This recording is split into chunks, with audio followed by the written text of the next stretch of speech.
Buenas tardes, queridos hermanos, queridos amigos. Hoy los invitamos a este espacio de conversación que hemos creado en el Apruebo Evangélico. Yo soy su hermana Alejandra Acevedo y hoy quiero mostrarles e invitarlos a conversar con nosotros sobre temas contingentes, sobre temas relevantes y por supuesto sobre temas constituyentes. Hoy tenemos tres invitados muy interesantes de diferentes espectros políticos que queremos invitarlos a conversar y también saber qué opinan acerca de este proceso constituyente, qué opinan acerca de la franja política, que ha sido un tema muy relevante y noticioso esta semana, qué opinan acerca de los cristianos en política, etcétera. Hoy será un momento muy entretenido, un ambiente de paz, donde conversaremos con sinceridad los temas que al cristiano y al ciudadano común y corriente le interesan. Sean todos muy bienvenidos. Les adelanto que nuestros invitados serán Humberto Buroto, vicepresidente del Partido Demócrata Cristiano.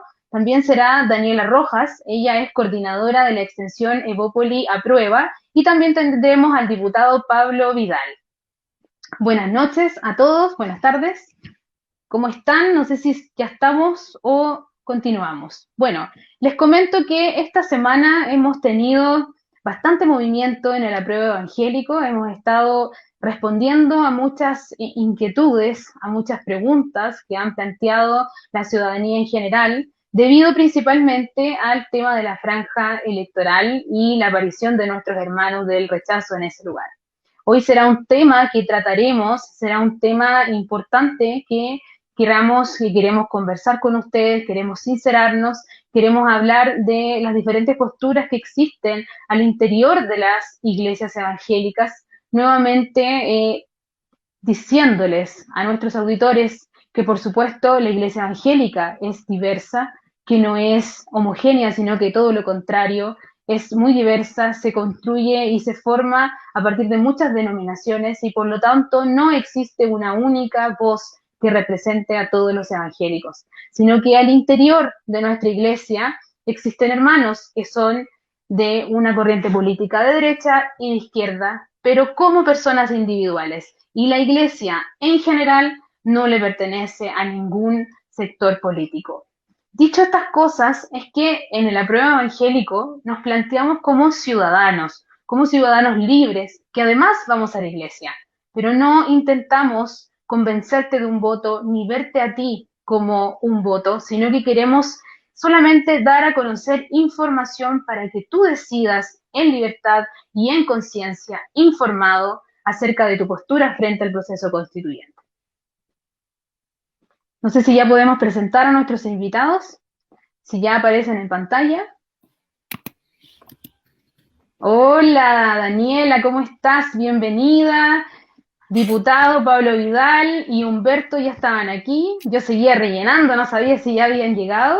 Me siento muy contenta, muy feliz de entrevistarlos a cada uno de ustedes. Le haré preguntas en un espacio grato. Aquí son muy bienvenidos, aquí no queremos ni pelear ni decirles nada que nos lleve a malestar y terminar mal el día, sino que todo lo contrario. Este es un ambiente grato en donde queremos conversar sinceramente con ustedes, ¿sí? Paso presentando a Humberto Buroto. Él es vicepresidente de la democracia cristiana, él es sociólogo, es uno de los fundadores de la CONFECH y es exgobernador de San Antonio. Tuvo una participación muy destacada durante la tramitación de la ley de culto, nuestra ley de culto. Él es una persona muy cercana al mundo evangélico y también participa muy de cerca en la facción de evangélicos de la ADC. Él además tiene una esposa muy linda que también es nuestra hermana cristiana en la fe. Por lo tanto, su cercanía a nuestro credo religioso es innegable. Así que muchas gracias por estar con nosotros hoy, Humberto. Un gusto de estar con ustedes, con Pablo, que ya nos conocemos, hemos estado en algunos otros eventos. A Daniela no la conocía. No, felicitaciones por este esfuerzo de pluralismo y diversidad en el mundo evangélico y por su convicción ciudadana de participar en el proceso.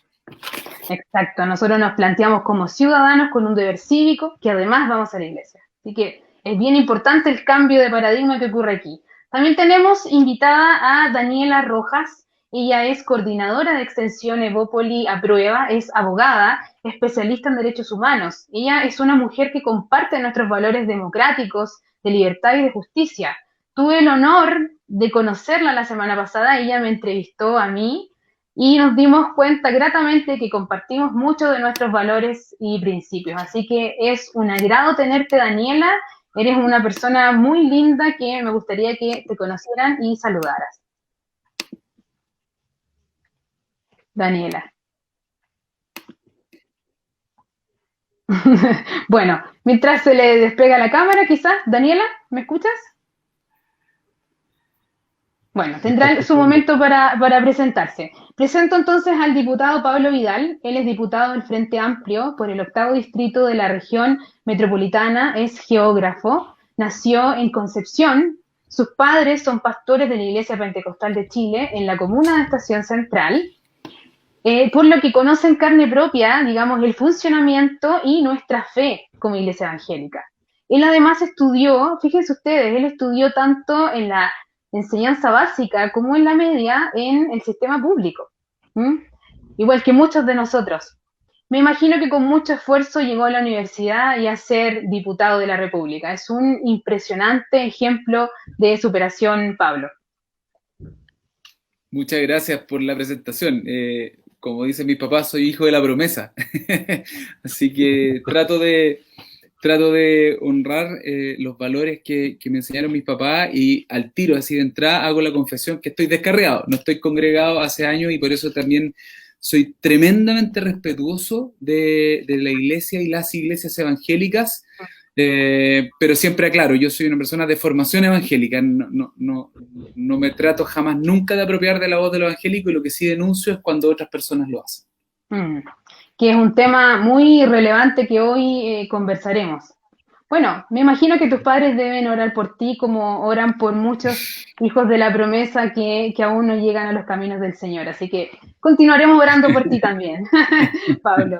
Bueno, gracias. Les damos a todos entonces la bienvenida a nuestro nuevo ciclo de conversación sobre el proceso constituyente.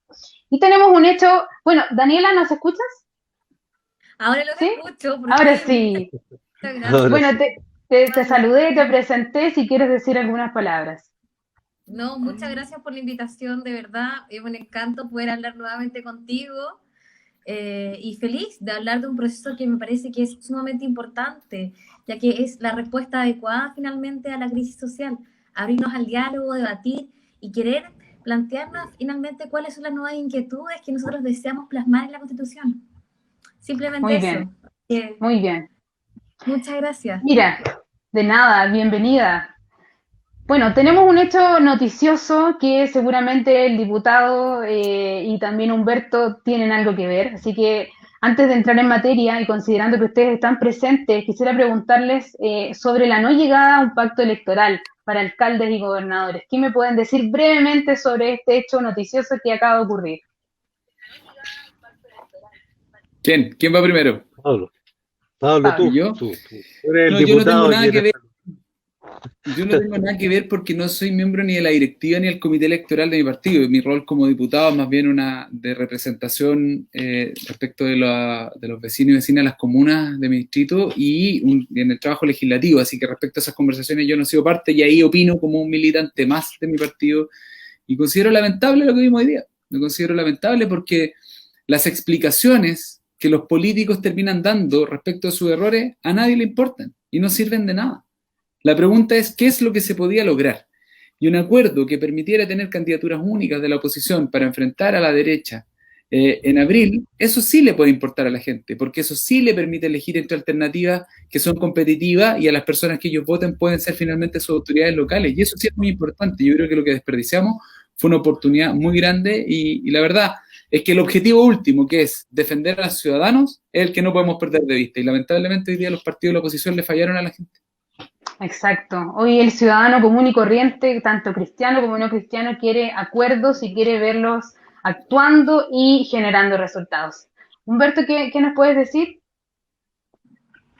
Efectivamente, yo sí participé y activamente, me tocó ser el interlocutor de la democracia cristiana en esto. Es un proceso, además, que ha significado profundas discusiones en la democracia cristiana. y me siento honrado de que mi partido, incluso en la última Junta Nacional, llegó a aprobar lo que ha sido la propuesta unánime de la dirigencia después de grandes discusiones. ¿Eh? Durante un buen rato la democracia cristiana estuvo actuando sola. En la elección pasada cometió un error dramático, pero ha habido una evaluación y un aprendizaje. Y por lo tanto ahora pudimos plantear algo que no estaba en la carpeta de los partidos políticos, la idea de que no solo podemos responder al desahogo y la manifestación que fue el 18 de octubre a través de cambiar la Constitución. Yo soy de los que cree, y mayoritariamente mi partido está convencido, de que teníamos que dar respuestas también a nivel municipal, también a nivel de gobiernos regionales, donde tenemos un proceso de descentralización tremendo. Y de hecho, tenemos que dar respuesta en términos de conformar una alianza política alternativa a la derecha y al gobierno del presidente Piñera para dar cuenta de los desafíos que vienen post pandemia, la reconstrucción que va a ser tremenda. Estamos con 16.000 muertos por la pandemia, estamos con cerca de más de 2 millones de empleos perdidos, áreas productivas que antes fueron promesa y hoy día son realmente incertidumbre absoluta. Imagínense el turismo. Estoy aquí hablándoles desde el auto en la comuna de San Antonio porque vengo de esas reuniones. Comparto con Pablo la idea de que esto es un fracaso. Pero hablando de experiencia, construir la unidad es un proceso. Partidos jóvenes andan buscando identidad. Partidos viejos buscan recuperar la confianza. Pero en general es un desafío de todos. A mí me tocó vivir esto y discutir con los más viejos de mi época, en la época que tú dices cuando fundamos el Confech, y la construcción de unidad, hacer que el mundo socialista que había estado en la unidad popular dialogara y llegara a acuerdo con la democracia cristiana, incluso encontrar eco, ojo Daniela, en actores de la derecha para buscar una salida democrática a la dictadura, fue un proceso difícil de convencimiento, de aprendizaje, de recuperar confianzas. Y por lo tanto estamos a lo mismo ahora. Yo creo que fue un gran fracaso, un gran error esto de no ir en listas unitarias a través de primarias. ¿Eh? Uno puede inventar la cosa que quiera, pero hubo partidos que preferían omisiones. Debo decir que es legítimo también, porque partidos que presumen que son más chicos obviamente no ganan automáticamente las primarias y tienen derecho a decir, bueno, pero si yo quiero participar en el acuerdo, apóyenme haciendo algún tipo de omisión. Nosotros fuimos primarias en todas y también aceptábamos algunas omisiones. Y a Pablo le podrán contar sus compañeros del Frente Amplio cuál fue la conducta de la democracia cristiana, cómo nosotros jugamos hasta el final para que a pesar de los errores hiciéramos un esfuerzo unitario. Mira, se van a ¿Alberto? discutir si son... Sí, dale. Lo que pasa es que me advirtieron mucho de que tuviera cuidado contigo porque tú te explayas y eres, y eres muy dinámico en la conversación. No quisiera olvidar que, claro, que nuestro público es un apasionado por el diálogo y nuestro público es más bien cristiano, digamos, y tiene ciertas inquietudes que a veces no son tan partidistas, pero sí queremos saber lo que ustedes opinan, por supuesto que sí. Entrando en las preguntas, quisiera partir, son preguntas generales y quisiera partir que me respondiera Daniela. ¿Qué opinión tienen? No sé si ustedes vieron la franja electoral, por supuesto, ¿verdad? La parte del rechazo, específicamente la parte donde salió la franja de los evangélicos en el rechazo. Fueron palabras muy duras, un discurso duro, ¿verdad? Hacia las personas que piensan diferente.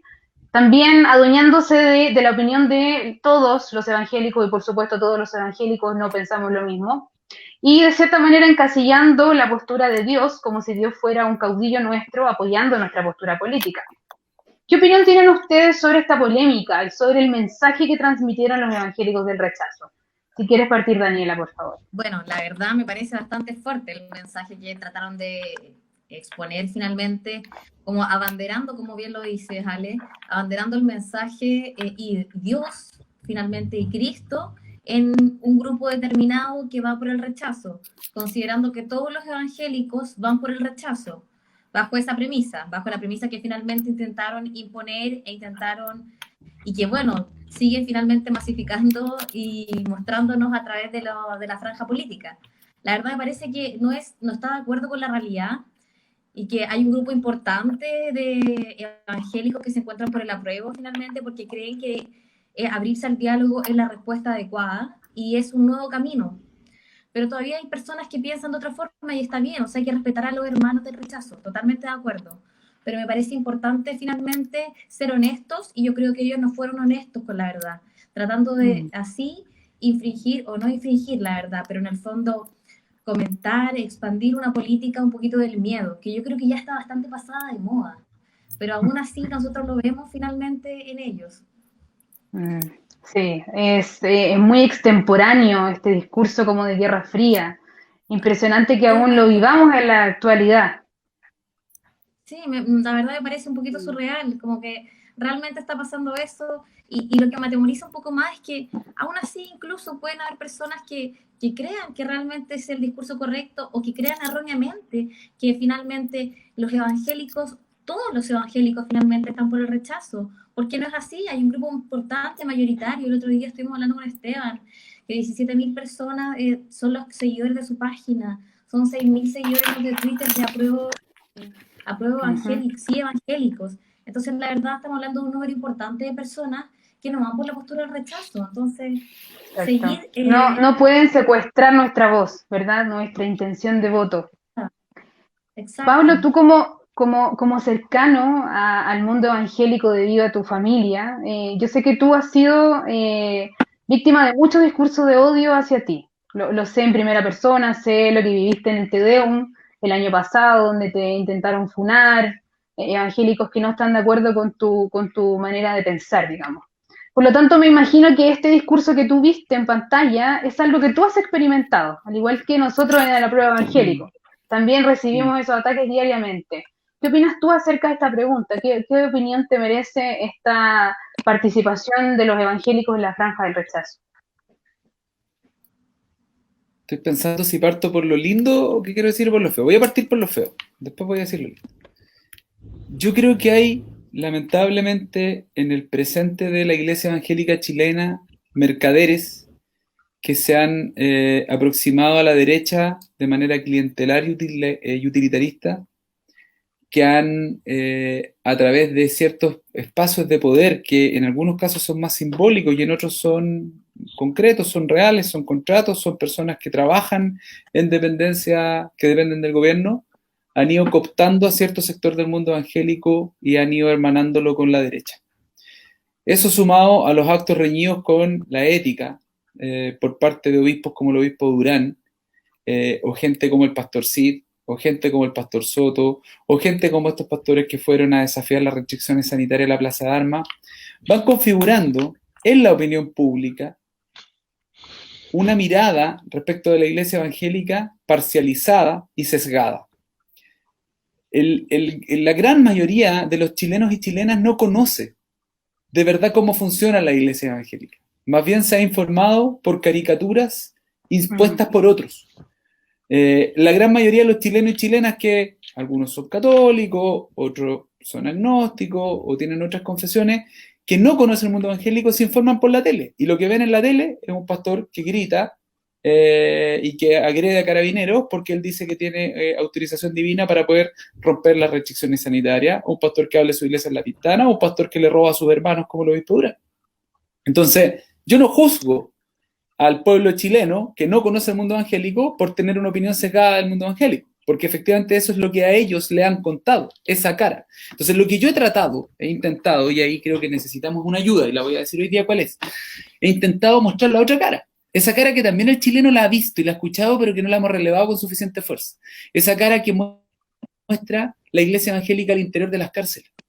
Esa cara que muestra la iglesia evangélica cuando hace trabajo con enfermos en hospitales. Esa cara que la iglesia evangélica ha dado un ejemplo, pero un ejemplo a toda la sociedad chilena de cómo tratar al migrante en nuestro país. Las comunidades migrantes han sido acogidas principalmente en los sectores populares de nuestro país por la iglesia evangélica. Ese trabajo que la iglesia evangélica han hecho ahora en pandemia con las ollas comunes. Esa iglesia evangélica a mí me demuestra una cosa.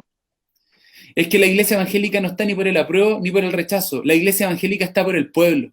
La iglesia evangélica está por los más pobres, por los más necesitados, por el desamparado, por el que sufre. Esa es la iglesia evangélica. Y si hay unos pocos puñados de pastores sinvergüenzas que han abusado de sus hermanos, lamentablemente el juicio de aquellos lo están pagando todos los otros miles de pastores honestos, trabajadores, comprometidos con sus comunidades y con su fe. Y ahí, la tarea pendiente que ustedes como Evangélicos Pro la Pro han ayudado a construir y a relevar es que existen otras miradas. Y eso yo se los agradezco profundamente porque yo lo evangelizo en el Frente Amplio. Les digo, miren, cuando salió la cuenta, miren esto, les dije, miren esta cuenta de Twitter, escuchen, lean. Existe una mirada. Y hemos puesto en contacto con algunos pastores, algunos obispos, la obispa Isani. Hemos dicho, miren, ojo, escuchen, hay miradas distintas. Necesitamos que esos líderes, esos liderazgos de la iglesia evangélica también saquen la voz en la arena pública. Hay pastores y obispos que lo han hecho hace años, pero necesitamos más voces de autoridades religiosas en la iglesia evangélica que logren decir al país, estas otras personas no nos representan a todos. Wow, tus palabras son durísimas, pero muy ciertas. Es fuerte escuchar de una persona simpatizante como tú, que te criaste en iglesia, porque lo que tú miras es lo que muchas personas ven, y eso es lo que en parte este pedazo, este bloque de la franja mostró como el lado no amable del cristiano, el lado no cercano, el lado que no quiere dialogar, y eso es algo que los chilenos transversalmente ya estamos agotados. Humberto, en este pedazo de franja, digamos, se asomó un perfil de sujeto que aspira a la política, este sujeto del rechazo, digamos, pero con esta mirada religiosa, fundamentalista. En torno a la misma pregunta que les pregunté a los otros invitados, ¿qué opinas tú de este perfil de este evangélico del rechazo hacia la política? Mira, primero estoy muy de acuerdo con lo que dijo Pablo y muy de acuerdo con lo que dijo Daniela. Dos pinceladas. Una, hace muchos años atrás el mundo evangélico era más bien asociado a las izquierdas. La gente no se acuerda de eso. Es un sector popular, gente de bajos ingresos, donde entró el pentecostalismo con mucho éxito, además, dando respuesta existencial a las inquietudes y las necesidades de la fe y del encuentro personal con el Señor. A nadie se le ocurrió decirme en el mundo evangélico izquierdista. ¿Ah? A nadie se le ocurrió acusarlos de marxistas en su minuto. Fíjate que en el origen de la lucha por los derechos humanos, hay mucha publicidad para el cardenal Silva Enrique en el mundo católico, que hizo una cosa tremenda, ser la voz de los sin voz fue tremendo. Pero él era muy amigo de un cura alemán, que no era un cura, era el obispo luterano Helmut Frenz, un evangélico, un protestante. Y don Helmut Frenz, a quien le debemos un homenaje en Chile, tendría que tener una estatua así como la tiene el cardenal Silva Enrique, había conocido el nazismo. Por lo tanto, fue el que le advirtió a Silva Enrique lo que podía ocurrir. De hecho, formaron una cosa que se llamó el Comité Pro Paz. Los primeros archivos del cardenal partieron del Comité Pro Paz, eran los archivos del cardenal y del obispo. Y después, cuando la DINA atacó el Comité Pro Paz, el cardenal Silva Enríquez tuvo que usar todo el poder de la Iglesia Católica y llevarse la vicaría ahí al lado de la catedral. Y a Helmut Frenz, ¿saben lo que le pasó? Lo echaron del país. Fue uno de los exiliados más importantes por derechos humanos de la historia de Chile. Es uno de los grandes padres de la patria en este elemento que va a quedar en nuestra nueva Constitución y que hoy día no es propiedad de ni de izquierdas ni de derechas, que es la identidad de Chile asociada al respeto a los derechos humanos, que no debemos permitir que se olvide nunca y que nunca más vuelva a ocurrir lo que ocurrió, y en eso estamos de acuerdo de todos lados. Bueno, pues gracias a hombres como Helmut Frenz. De ahí entonces hubo una campaña contra esa Iglesia Católica que luchaba por los derechos humanos y se intentó manipular a ciertos sectores del mundo evangélico, que entre paréntesis no es una iglesia, es un pueblo, con muchas iglesias, 38.000 iglesias. Movimiento, muchas denominaciones. Es un movimiento. Pero es el pueblo de Dios también, ¿no? Es la clave. Entonces tenemos una historia que implica diversidad. A ningún evangélico meridianamente educado o formado se le ocurre discutir si un evangélico puede ser existencialista o no puede ser existencialista, puede ser estructuralista. Por lo tanto, no existe ninguna restricción para que un evangélico sea de izquierda o sea de derecha.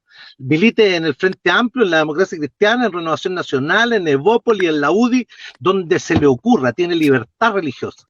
Y a ningún evangélico, o sea, hay algunos evangélicos a los que se les ocurra hacer partidos confesionales para defender los intereses de la iglesia. La Democracia Cristiana sabe mucho de eso porque viene de la época en la cual los católicos tenían partidos confesionales. Y eso fue un desastre para las iglesias y para la política. Por Yo lo creo que el tanto, mundo tampoco ya parecen sabe estar que esas dos cosas no pueden a estar cometer ese unidas. error. Pero ahí hay un tema central, que es el tema del integrismo. Mira, acá hay una manipulación internacional al mundo evangélico para llevarlos a posiciones de derecha conservadoras que ocurren en Estados Unidos. El señor Trump es uno de esos. Las políticas de fake news de Cambridge Analytics y que manipulan a través de Facebook fueron diseñadas para producir, y aquí entra la Daniela, miedo. Miedo. Miren, para todos, evangélicos y no evangélicos, hay quienes ganan las elecciones cuando vota poca gente. Y por lo tanto usan el miedo, incluso luchan porque vote poca gente, porque con eso limitan el poder de las grandes mayorías. ¿Y cuál es el poder de las grandes mayorías? Es lo único que es sagrado en democracia, que es el voto. El voto es civil y laicamente lo sagrado, es decir, el poco poder que tenemos los ciudadanos de a pie para controlar a nuestras autoridades, para elegir a nuestras autoridades, para evitar los abusos, para sancionar a los que lo hacen mal, y que tenemos que ampliar ese derecho en Chile y darle más poder. Por lo tanto, lo que tiene que hacer la gente es no dejarse manipular por el miedo y ejercer ese derecho, ejercer ese poder. No permita que porque le meten cuco diciéndole que alguien aquí va a venir a pasar por arriba del mundo evangélico, nos van a quitar la libertad de credo o nos van a obligar a hacer cosas en la iglesia en las cuales los evangélicos Quiero no creen. seguir con ese tema, Humberto, a propósito de los cucos, de estos monstruos que nos han planteado como cristianos, es la siguiente pregunta para que compartamos. Fíjate que a nosotros los cristianos nos tienen puesto un monstruo aquí sobre los ojos y nos hacen plantearnos en sociedad solo como sujetos militantes de una iglesia. Pero este monstruo encima que nos impide ver, no nos deja plantearnos a nosotros mismos como trabajadores, como pensionados, como estudiantes, como usuarios de un sistema público, sino que simplemente hoy el cristiano debe mirarse en este proceso constituyente como un miembro de iglesia y nada más. Lo cual es un atentado a la libertad, no solo a la libertad de conciencia, sino que a la de manifestar nuestra voluntad, que es lo más precioso. Fíjate tú que de cara a este proceso constituyente, uno de los temores más grandes que existe es que podamos perder nuestra preciosa libertad de culto. Y aquí incluso el rechazo usa la expresión voto rechazo por sentido común. Pero la idea en sí misma de perder la libertad de culto, por supuesto que atenta contra el sentido común, no es algo que escuchemos, no es algo que alguien quiera evidenciar en este proceso constituyente. ¿Qué me dices, por ejemplo, tú, Pablo? ¿Crees tú que en este proceso peligra nuestra libertad de culto? ¿Dejaremos de comenzar el apocalipsis? ¿Qué crees? No. Esa es mi respuesta. No, para nada, para nada. De hecho, yo lo invito precisamente los cucos que mencionaba Humberto, si tiene la gente gana, revisen los sitios web de los partidos políticos de izquierda y busquen la declaración de principio de un partido, de alguno, que sugiera cuestionar la libertad. No solo más, acción afirmativa. Yo estoy seguro que como Frente Amplio vamos a defender la libertad de culto. Porque es un derecho humano y está garantizado en los acuerdos internacionales de derechos humanos que nosotros queremos consagrar con mayor fuerza, precisamente para que la gente tenga pensión digna, para que tenga salud, tenga educación y también para que tenga libertad de culto. La vamos a defender. Es mentira. Y agregaría algo más a propósito del apruebo y el rechazo. Lo que Chile cuestiona desde el 18 de octubre, pero también desde antes, con las protestas de Hidroaicén, el movimiento feminista, el movimiento estudiantil, los movimientos regionales, ustedes saben para atrás que esto no partió el 18 de octubre, es que hay cosas que deben cambiar en Chile. ¿Para qué? Para más justicia, para más igualdad, para mejor distribución de la riqueza, para que no solo los ricos puedan acceder a una educación de calidad para sus hijos y los pobres tengan que quedarse en una educación donde a personas como yo jamás nunca pudimos aprender inglés. Para que en la salud no tengan que las personas esperar meses por una hora, a diferencia de quienes tienen dinero, pueden atenderse el mismo día si es que así lo quieren. Esas cosas son las que queremos que cambien. Y que la nueva constitución no la va a cambiar de manera automática, pero es el pie, el inicio para poder hacer esas transformaciones. Entonces, cuando vuelvo al análisis anterior, de para quién trabaja la iglesia evangélica, para quién vino Jesucristo a la tierra, para los necesitados, para los pobres, para los que hoy día tienen sufrimiento, esas personas que hoy día también necesitan igualdad. ¿Y qué es lo que hacen las iglesias cuando un hermano se queda sin pega? Le juntan una canasta familiar para que no le falte nada. Y si a un hermano se le quema la casa, va toda la iglesia y se la reconstruye. Porque así funcionan esas comunidades. Lo que nosotros queremos, eso para todas las personas en Chile. Por lo tanto, ¿el apruebo o el rechazo es más o menos de evangélicos? No. Pero es el abrir las puertas de transformaciones sociales para mayor justicia e igualdad en Chile, una oportunidad para el pueblo de Chile, que el pueblo evangélico también defiende. Yo creo que sí. Yo creo que sí. Y ahí vamos a estar también defendiendo la libertad de culto y también aquellas otras cosas que son importantes para las iglesias evangélicas, católicas, los agnósticos, para todos. Es para tener una casa de todos y todas. Exacto, gracias Pablo. Tú decías una absoluta mentira. Daniela es abogada, entiende, claro, entiendes del nuevo capítulo 15 de la Constitución, en donde se establecen el artículo 135, que dice que no se podrán tocar en el texto de la nueva Constitución los derechos humanos, ¿verdad? Otros tipos de tratados, pero lamentablemente parece que al evangélico común, digamos, solo le importan estos tratados, pero hay muchos más. También hablamos de propiedad privada, también hablamos de solución de controversias, en fin. ¿Qué piensas tú? ¿Crees que peligra nuestra libertad de culto? Para nada, la verdad siento que ese es otro mito más que intenta meter miedo para que así las personas voten rechazo finalmente en estas elecciones y no se abran un proceso constituyente abierto y democrático. Así bien, lo destaca el artículo 18, que habla de la libertad de pensamiento, del Pacto Internacional de los Derechos Civiles y Políticos de 1966. Establece la libertad de pensamiento, de conciencia y de religión, finalmente para que todas las personas puedan ejercerla según consideren. Como dijo bien Pablo, o sea, la idea es que esto es una casa de todas y de todos. Por la misma razón es improbable de ninguna forma de que se vaya a restringir la libertad de pensamiento, de conciencia o de religión, porque el mismo capítulo 15, en el artículo 135, establece que se va a respetar el carácter de la república, el carácter democrático, los tratados internacionales suscritos y ratificados por el Estado de Chile y también la sentencia judicial ejecutoriada en el tiempo intermedio. Por esta razón es improbable, también como lo dijo, o sea, ningún partido político tiene en su estatuto, y lo sé, porque antes de comenzar a militar, la verdad, me metí en cada partido político viendo cada uno de los principios para ver realmente cuál se adecuaba a mí, y en ningún capítulo, en ningún principio, en ninguna base estructural se establece que no se va a respetar las libertades. De hecho, todos los partidos respetan las libertades, en distintas concepciones, por supuesto, en las concepciones valóricas de cada uno, pero sí la libertad siempre se integrada en cada uno de estos principios.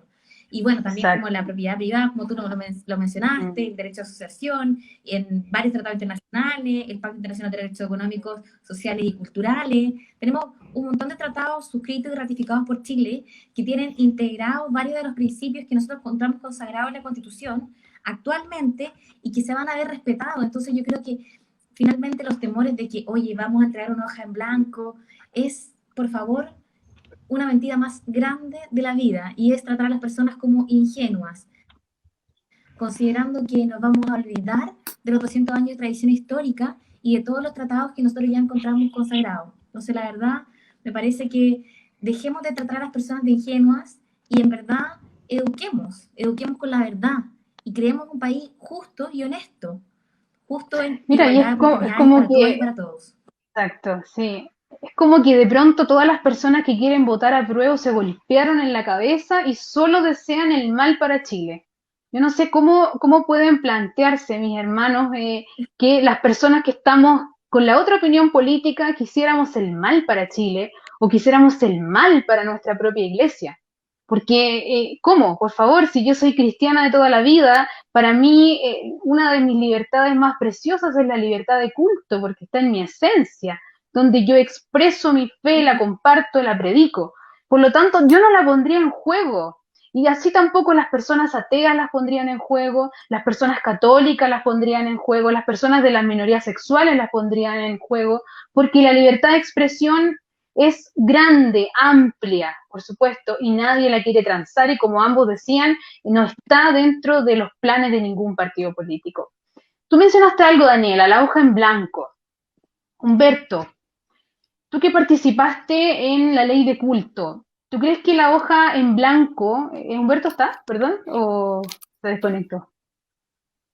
Para no preguntarle, si no... Quizás ok, entonces vamos con... Ok, Pablo. La hoja en blanco es otro cuco, otro grande, ¿ah? Pero esto transversalmente le han sacado provecho, no solamente los evangélicos, sino que más que nada el área del lado de la derecha, ¿verdad? Y fue una expresión que lo dijeron el 15 de noviembre en el Acuerdo por la Paz, que vamos a construir una nueva constitución y una hoja en blanco, y dejaron ese día mucha gente contenta. Pero lo que escribieron con la mano después lo borraron con el codo cuando el 28 de diciembre promulgaron la ley que autorizaba el nuevo capítulo 15 de la Constitución, donde nos ponían una serie de limitaciones. Humberto, entonces sigo contigo. ¿Crees tú que al concepto de hoja en blanco le han sacado demasiado provecho, han exacerbado este miedo, la incertidumbre que nos plantea una hoja en blanco como un cheque en blanco, como algo que no le daríamos a nadie, como borrar y desconocer todo lo bueno que ha construido el país? ¿Crees tú que le han sacado demasiado provecho a la hoja en blanco?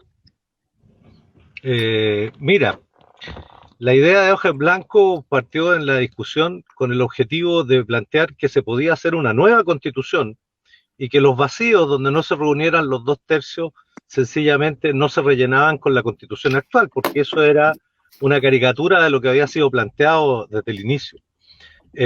Lo central ahora, yo quiero ir a lo central porque me dijeron que me alargué mucho, así que vamos a ir al callo. Lo central del debate constitucional ahora está en qué lo propone, no qué es lo que se busca mantener de lo que había, qué es lo que se propone para el futuro, ¿eh? ¿Qué es lo que debe ser consolidado? Esta fue una constitución para consolidar y proyectar un régimen, un gobierno que era una dictadura. Fue una constitución hecha a imagen y medida del general Pinochet para que se alargara el tiempo y mantuviera un modelo económico de tal manera que no importaba quién ganaba las elecciones, esto continuara. Por eso hay un Estado absolutamente subsidiario, un Estado maniatado, incapaz de controlar los recursos naturales. Pero lo central, la Constitución es una manifestación de voluntad de un pueblo, es una promesa de qué es lo que quiere ser ese pueblo. Y si nosotros planteamos que queremos que el Estado, que es posterior a las personas, están primero las personas hacen el Estado, no el Estado a las personas, debe justificar éticamente ese Estado, y ese es el acuerdo que tenemos que tener aquí, en los derechos de las personas, en la satisfacción de sus necesidades básicas, derechos económicos sociales, la posibilidad de que la gente tenga acceso al alimento, a la bebida, al abrigo, a la vivienda, a la salud, a la educación, derechos de primera y segunda generación. Esa es la gran promesa que tenemos que construir. Y que esto se haga sin discusión de raza, ideología política, estrato social, origen socioeconómico. Es decir, que nos haga iguales. Mira, no importa si somos de género distinto, porque hoy día la demanda de igualdad de la mujer no es que la tengamos que poner explícito, es porque es lo que le da sustento y justificación al Estado que vamos a construir. Y eso nos abre las puertas al futuro, a los tremendos desafíos que tenemos en el futuro. Vamos a tener una sociedad donde el Estado tiene la fuerza, la capacidad, no va a aplastar a las personas porque van a estar los derechos primeros que el Estado, pero sí para poder, ejemplo, modificar generación a generación nuestro sistema productivo para enfrentar los desafíos del futuro? Esa es la gran pregunta.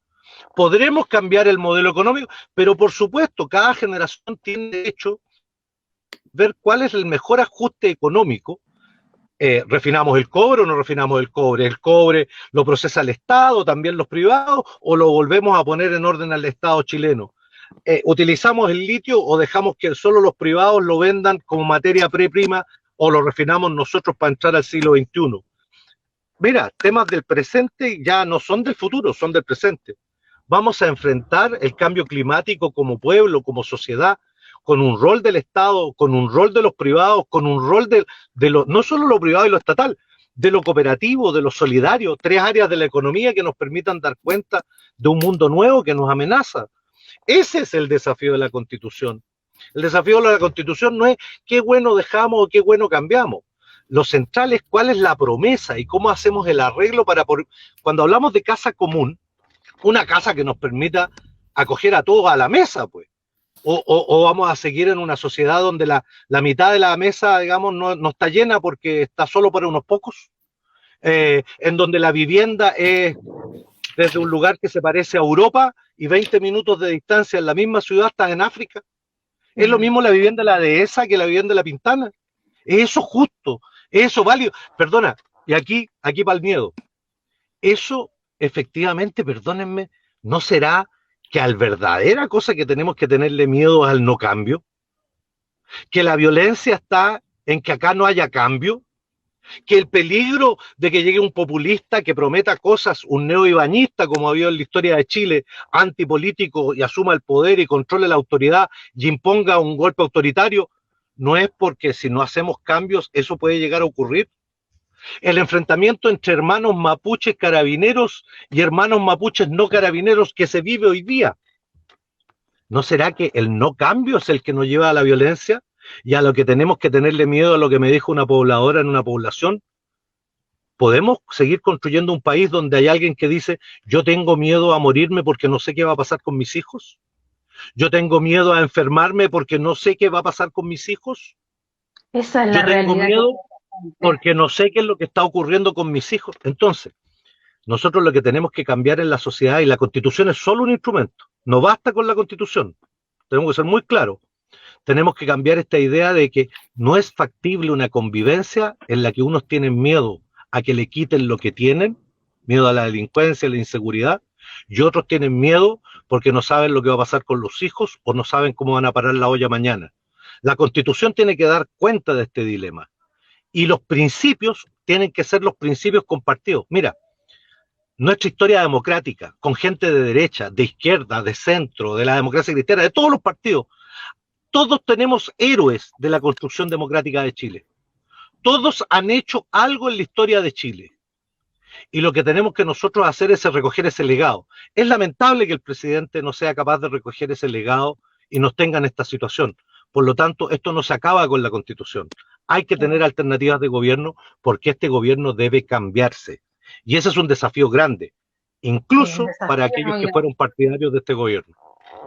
Exacto, muchas gracias. El desafío es enorme y tú apuntaste al centro, al corazón de lo que hoy los cristianos y los chilenos en general necesitamos y queremos, anhelamos. Ya no queremos más temores ni miedo a conversar, sino que juntos construir un mejor país. Pablo, dentro de los temores que le afectan, digamos, a muchas personas, no solo a los cristianos, está el miedo a qué va a pasar con la propiedad privada en la nueva Constitución. ¿Se puede eliminar la propiedad privada? ¿Nos podrá el Estado expropiar nuestras casas como se le antoje? ¿O este tema estará resguardado y restringido en el próximo texto?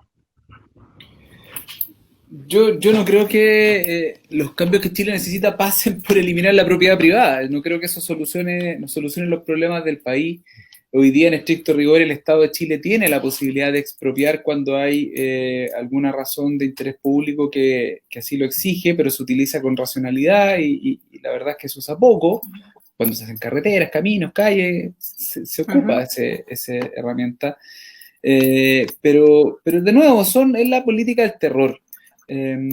Acá lo que nosotros hemos planteado es, en pos de la propiedad privada, es que tenemos empresas que se han coludido en contra de la gente. Entonces, defender a la propiedad privada como un valor en sí mismo por sobre el interés de la sociedad es el problema.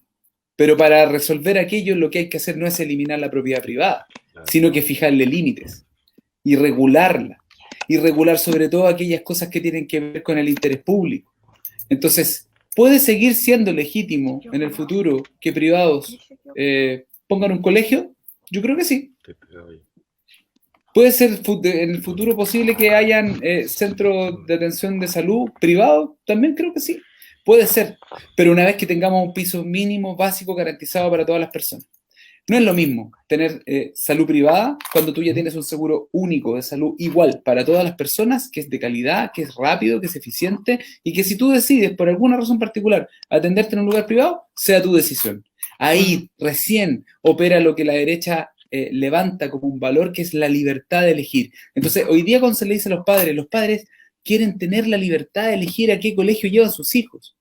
Claro, la libertad que operan los padres es, o llevo a mi hijo al colegio municipal, que según todos los indicadores es un colegio donde mis hijos no van a tener las herramientas que necesitan para poder enfrentar el futuro, o me saco la mugre, me endeudo para tratar de llevar a mi hijo a este colegio, que no es tanto mejor que el otro, pero que es mejor que el otro, entonces yo pago ahí. Ese no es derecho a elegir, eso es esclavizar a las familias chilenas para que puedan tratar de salir adelante. Derecho a elegir es, yo quiero este colegio porque me queda más cerca, yo quiero este colegio porque tiene un énfasis en el deporte, pero el otro, mi plan A, igual es bueno porque igual a mi hijo le van a entregar la herramienta. Lamentablemente las familias chilenas hoy día no tienen ello. Entonces, lo de la propiedad privada es otro mito. No se trata de eliminar la propiedad privada. Se trata de ver cuáles son los intereses públicos que van a estar garantizados para todas las personas y, en segunda instancia, cómo se regula el ejercicio de la propiedad privada para que no afecte el bien común. Porque lo que no podemos permitir es que porque alguien es dueño de un terreno se sienta con derecho a ponerle la pata encima a la gente que está en el terreno al lado. O porque alguien es dueño de una empresa, entonces tiene derecho a coludirse con otra empresa y afectar a los consumidores. No, ahí es donde se pone el límite. Ahí es donde uno dice, ¿y para dónde está mirando entonces el diputado? ¿Está mirando a Venezuela? No, estoy mirando a Europa, estoy mirando los países desarrollados, estoy mirando a Australia, Nueva Zelanda. Una caricatura. Estoy mirando a Estados Unidos. Son puras caricaturas que tienen que ver con lo que frase que Humberto se dijo asome la como pasada. Sí, perdón. Que algo que Humberto que dijo la pasada. Hoy día tenemos, y esto es una verdad objetiva, hoy día tenemos un país desigual, con mucha desigualdad, y con una concentración de la riqueza muy, muy grande en un grupo muy chiquitito de personas.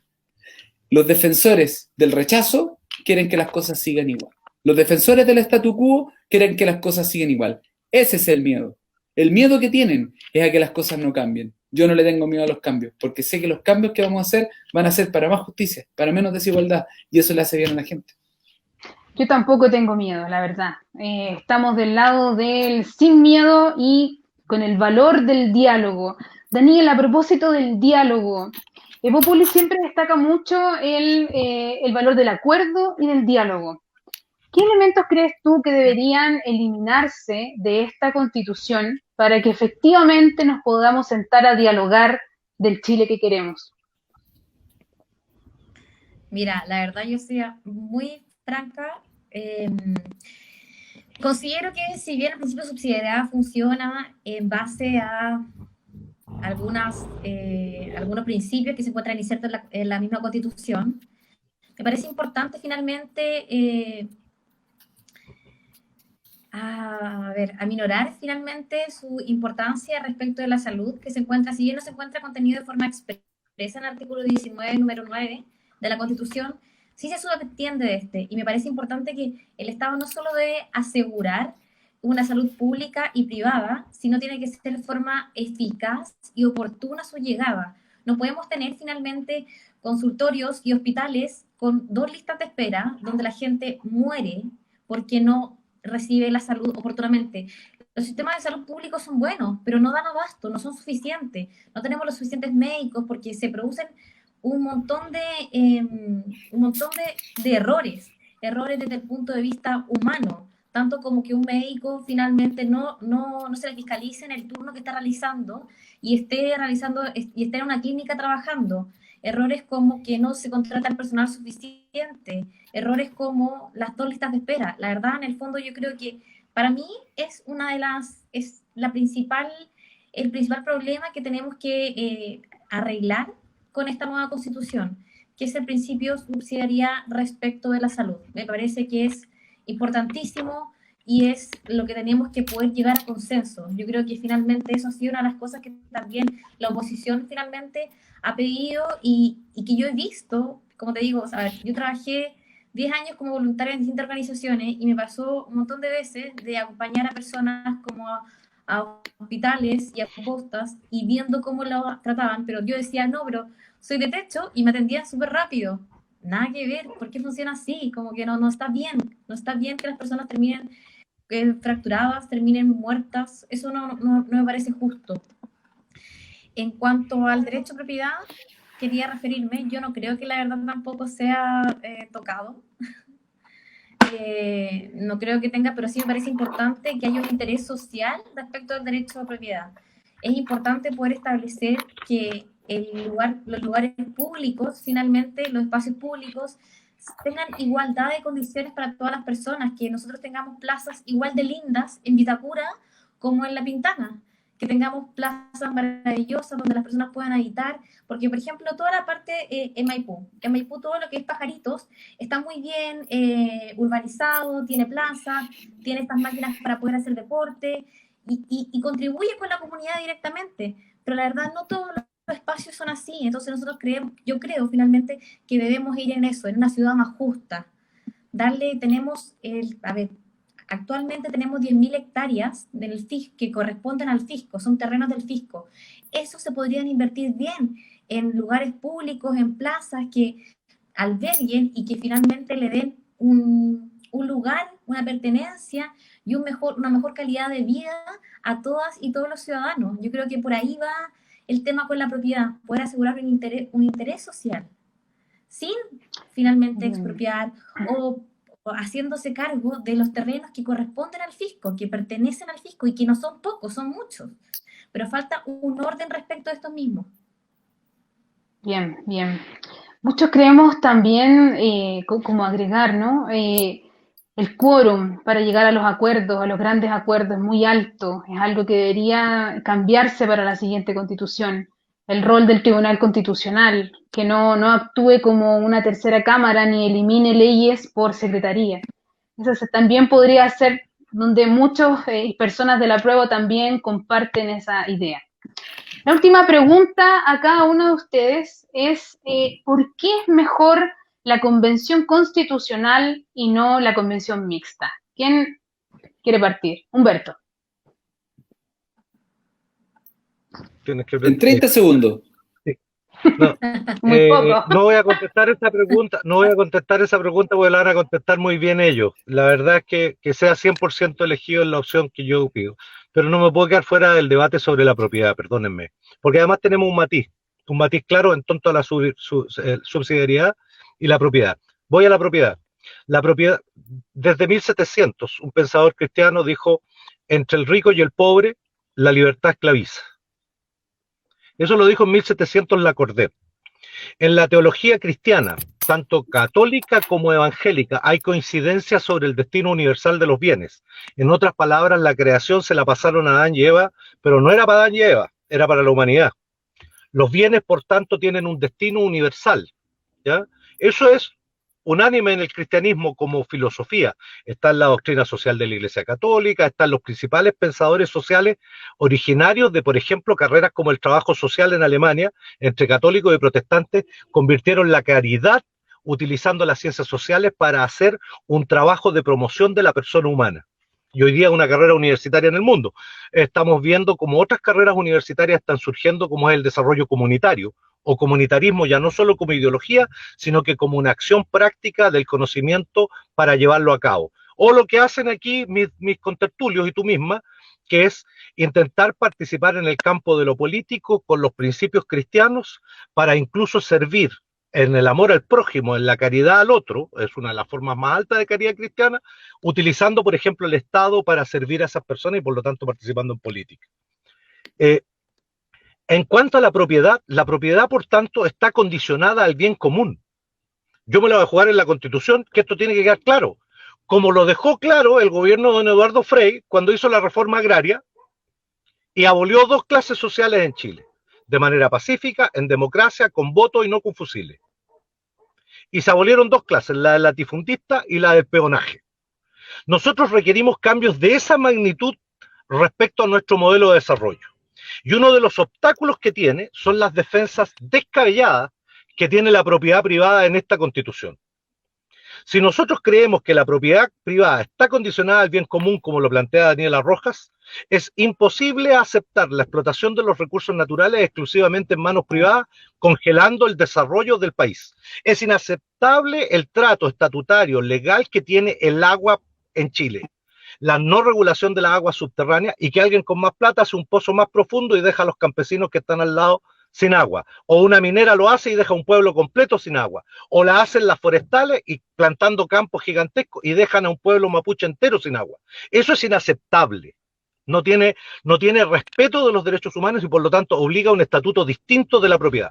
Y de hecho, somos más claros, No solo hay que defender la propiedad privada y darle un marco en la economía para promover el emprendimiento, a las pymes, a los empresarios, a los emprendedores que trabajan, un estatuto de la empresa privada que le dé certeza a la inversión y al trabajo, pero también que tiene que existir un estatuto claro para la empresa estatal y para la posibilidad de la intervención del Estado, que en la historia de Chile ha demostrado que ha producido el desarrollo. La CAP, la ENAP, Codelco, la ANCHILE, Chilectra, Endesa, todas fueron empresas estatales. O sea, Chile tiene acero, tiene petróleo, tiene cobre, tiene todo eso porque lo inició el Estado, no el privado. El estatuto de la empresa estatal es clave. Y hay una tercera área de la economía que es imprescindible para el futuro. Y aquí va la propuesta, en este caso humanista cristiana, queremos ir a plantear esto. Nosotros queremos un modelo económico que tenga estatuto de la empresa privada, estatuto de la empresa estatal, pero también estatuto de la empresa cooperativa, de la fundación que sin beneficio del lucro puede también actuar en el ámbito económico y producir trabajo, servicios y al mismo tiempo hacer economía solidaria. Toda la economía circular tiene que estar en un área que tenga que tener promoción, defensa, acceso al crédito, a la tecnología, pymes, cooperativas. Mira, de las cooperativas que existían, la mitad de la clase media tuvo casa y vivienda por las cooperativas de ahorro y vivienda, de ahorro y crédito de la época de la década del 50, 60. Hoy día Colún todavía es una empresa cooperativa que sobrevive porque los productores de leche eran explotados porque él le cobraba y le fijaba el peso. Nosotros tenemos un espacio ahí que implica modificar la forma en la cual se ve la propiedad, porque la propiedad entendida como está y concentrada en las manos que está. Mira, un puro tema. Piensa en la propiedad de los medios de comunicación, concentrado en los grupos económicos y marginando, produciendo un déficit en la democracia y la representatividad en Chile que es inaceptable. En la Constitución tenemos que enfrentar este debate porque en Chile exige un cambio de modelo económico y de estrategia de desarrollo, porque no son solo estos temas, sino que también los de futuro. Gracias Humberto por compartir esta premisa con nosotros. Entonces, somos privilegiados de haberla escuchado. Pablo, ¿por qué la convención constitucional es mejor que la mixta? Voy a ser desordenado también y voy a solo agregar algo, porque ya lo dije antes, pero a propósito de lo que dice Humberto, todo lo que dice Humberto es impecable. Pero el miedo al que apela, al rechazo, es más práctico que la profundidad de lo que Humberto acaba de declarar, porque todo eso es precisamente lo que queremos cambiar. No le van a quitar su casa, señor. No le queremos quitar su auto. De acuerdo. O sea, su iglesia, su religión. El rechazo tiene una estrategia, que es que simplifica los debates a un nivel burdo y lo pone en un blanco-negro torpe. Y en ese blanco-negro torpe, cuando tratamos de explicar y sobreexplicar los matices, se pierde un poco la claridad del mensaje. En ese sentido, todo lo que dice Humberto es cierto, pero respecto a lo que el rechazo está tratando de instalarle como temor a las señoras, a los vecinos en las casas, de que les queremos quitar sus casas porque queremos estatizarlo todo para que todo sea del Estado y el Estado decide que... No es verdad.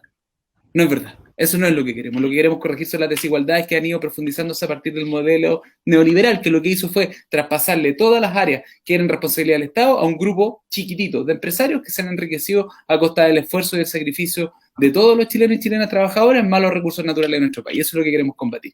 Y en particular, respecto de tu pregunta, es bueno hacer como una pequeña pedagogía.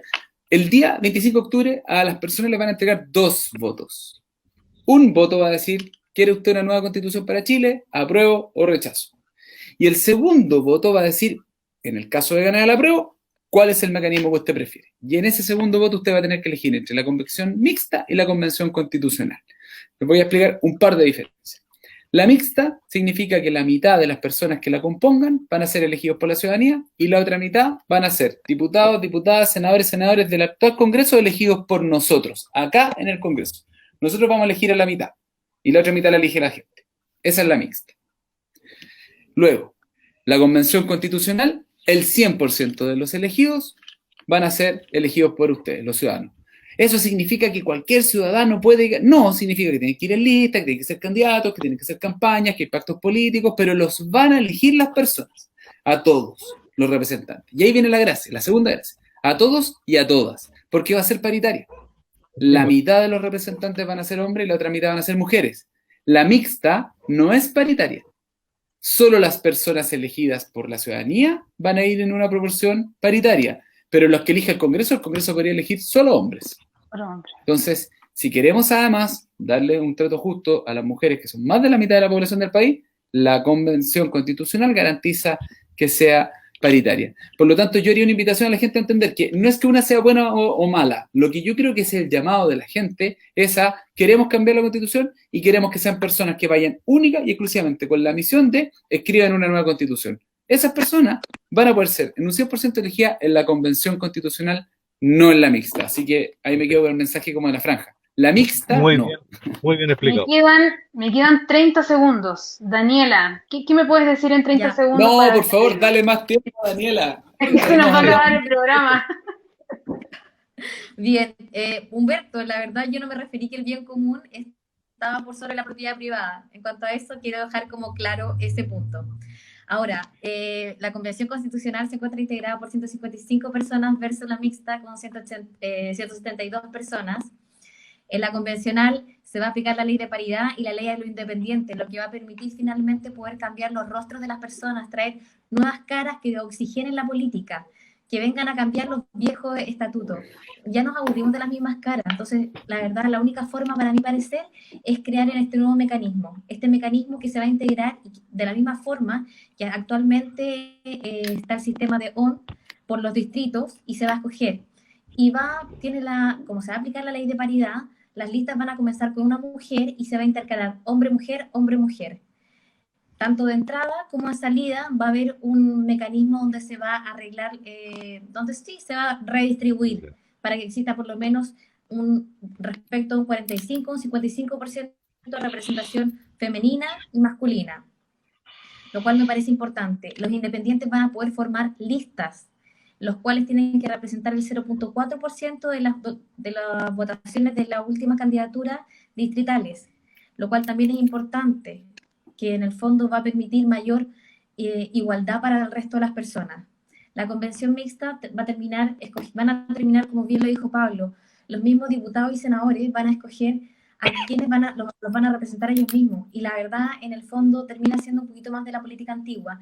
Sumado a esto, a que en el fondo en un periodo importantísimo, donde vamos a requerir que nuestros diputados y nuestros senadores estén redactando leyes importantes para poder cambiar y mejorar las situaciones de todas y todos los chilenos, no van a poder estar haciéndolo de forma efectiva y oportuna, ya que van a tener que estar redactando también la Constitución, lo cual no me parece justo y no me parece correcto. Otro punto importante es respecto a las inhabilidades.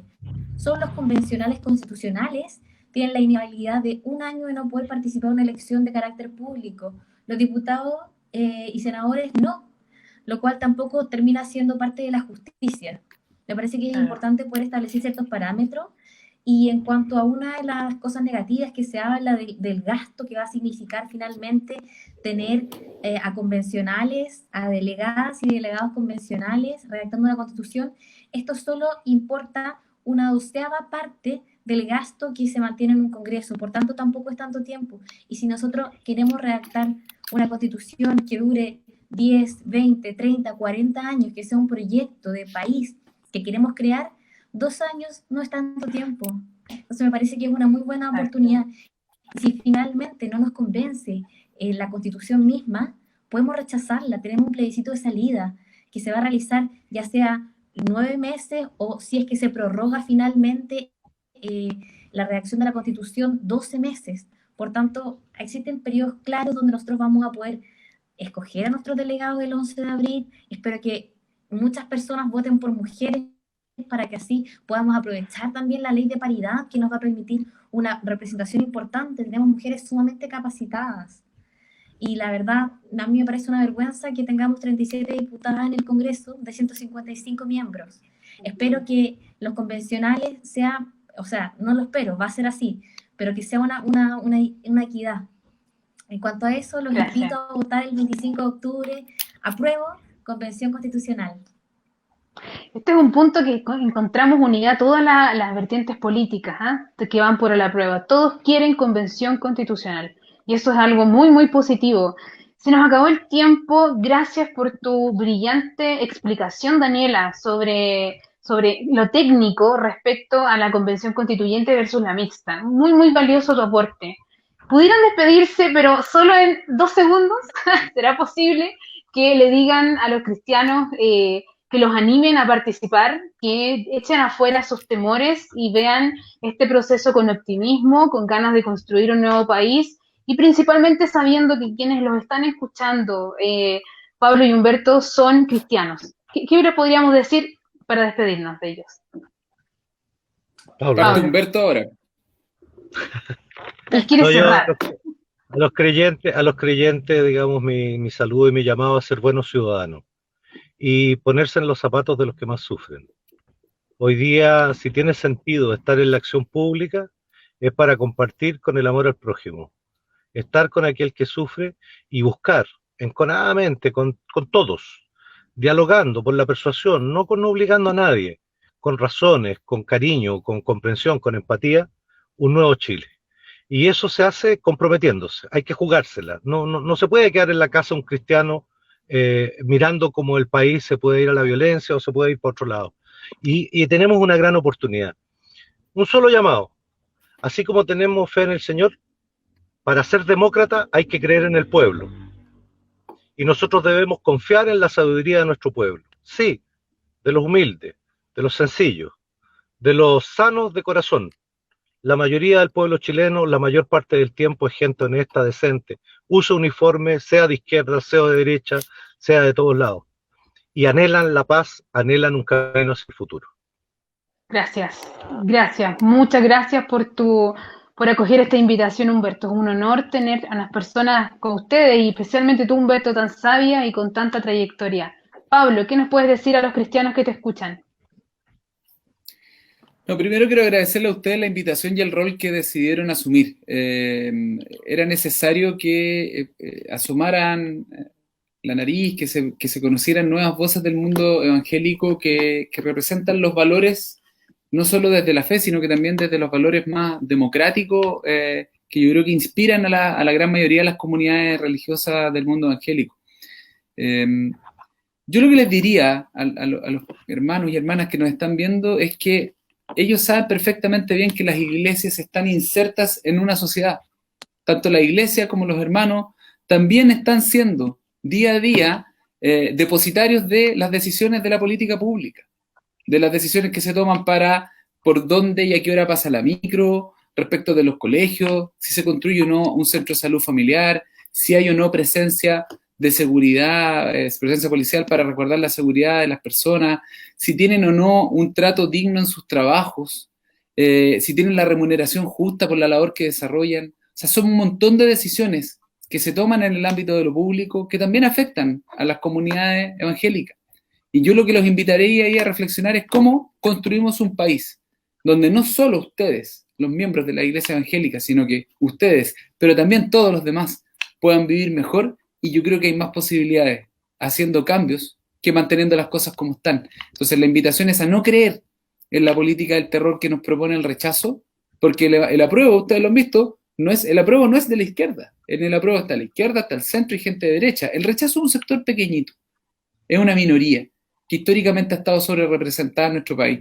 No les regalemos más espacio a esa minoría que quiere mantener las cosas como están. En el apruebo está el candidato presidencial de la UDI, está la gente de la izquierda, estamos todos.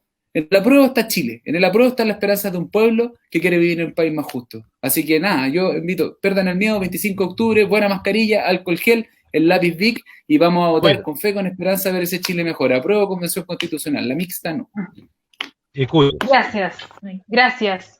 Los bendigo, les deseo la paz del Señor. Daniela, Pablo y Humberto, muchas gracias por participar, por venir a conversar en este ambiente donde no queríamos criticarlos, donde no queríamos que se sintieran incómodos, sino que todo lo contrario, donde se pudieran sentir acogidos y donde vieran el futuro también en estos rostros, en estas posiciones, en estas figuras políticas que llaman a la paz.